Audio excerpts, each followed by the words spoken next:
Wali Kota Makassar Muhammad Ramdan Pomanto memberikan ultimatum kelurahan yang belum merampungkan posko kontainer Makassar Recover. Dhani memberikan kesempatan lurah untuk menuntaskan pengadaan kontainer hingga akhir Oktober 2021, apalagi akan digunakan sebagai posko penanganan COVID-19 di tingkat kelurahan.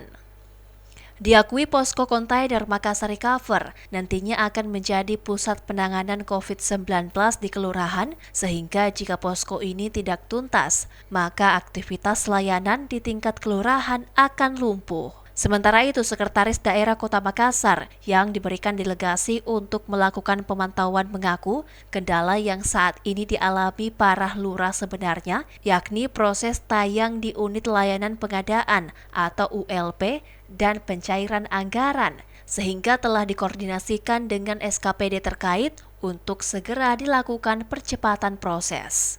Saya kira kita karena ada kendala-kendala teknis, kita masih beri kesempatan mereka untuk menyelesaikan. Karena tugas-tugas kontainer ini bukan hanya pada pandemi. Saya hargai itu karena semangatnya itu. Saya mau melihat itu karena semangatnya, tapi sudah tidak ada lagi. Setelah saya panggil kan, setiap ada kejadian-kejadian begitu kan saya panggil mereka semua. Sudah berapa kali saya undang semua lurah dan camat untuk membahas itu. Bahkan banyak juga ada lurah yang datang sama saya. Karena kalau tidak sempat lagi saya ke lapangan langsung, kirimkan ke fotonya saja. Oh, di sini kok, di sini saya begitu kasih foto.